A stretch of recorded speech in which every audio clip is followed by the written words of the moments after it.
दिल्ली से सटे उत्तर प्रदेश के नोएडा और ग्रेटर नोएडा में अगर आपके पास प्लॉट है और आप उसे झटपट बेचना चाह रहे हैं तो अभी ये काम मुश्किल होने वाला है, क्योंकि अथॉरिटी ने आवंटन में मिले प्लॉट को बेचने से जुड़ा नियम बदलने के लिए प्रस्ताव रखा है। इसके साथ ही अब आपको निश्चित अवधि के भीतर प्लॉट पर निर्माण पूरा करना होगा।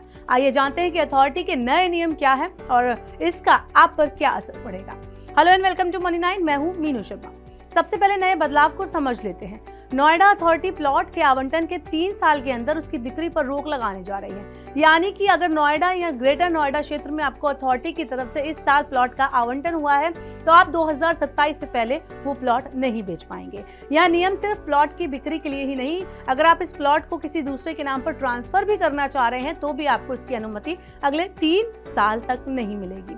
आइए इस बदलाव की वजह को भी जानते हैं। तो 2018 के बाद से नोएडा में आवासीय प्लॉट का आवंटन ई ऑक्शन के जरिए किया जा रहा है। इस प्रोसेस के तहत सबसे ऊंची बोली लगाने वाले आवेदनकर्ता को प्लॉट दिया जाता है। इस प्रोसेस के तहत सिर्फ 25% पैसा जमा कर आप अपने नाम लीज करा सकते हैं। इसके बाद अधिक दाम पर प्लॉट किसी और को बेच देते हैं, जबकि इस आवंटन प्रोसेस के पीछे अथॉरिटी का उद्देश्य ये होता है कि लोग नोएडा से प्लॉट लें और यहाँ मकान बनाकर रहें, जबकि इसका इस्तेमाल लोग लाभ कमाने या प्रॉपर्टी बढ़ाने के लिए कर रहे हैं। बता दें कि नोएडा और ग्रेटर नोएडा में जमीन जायदाद की कीमत तेजी से बढ़ी है, जिसके कारण लोग अथॉरिटी की तरफ से लॉटरी में निकले गए प्लॉट को तुरंत मोटे दामों पर बेच भी देते हैं, जिसके कारण जमीन के कारोबार में कालाबाजारी और गलफत दोनों काफी बढ़ गई थी।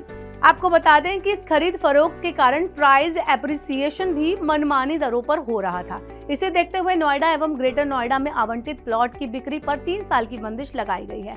ये नियम सिर्फ प्लॉटों की बिक्री को लेकर ही नहीं, बल्कि अब आवंटित हुए प्लॉट पर समय के अंदर निर्माण कराना भी जरूरी हो जाएगा।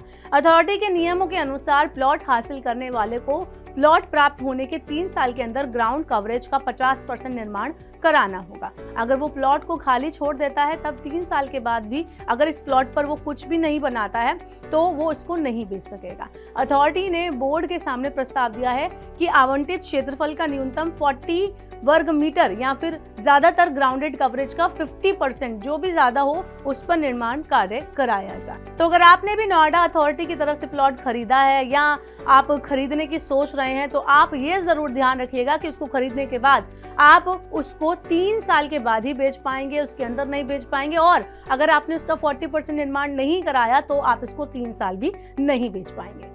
आपका क्या कहना है इस नए नियम के बारे में? आप हमें कमेंट बॉक्स में बता सकते हैं और ऐसी और वीडियोस के लिए देखते रहिए मनी 9।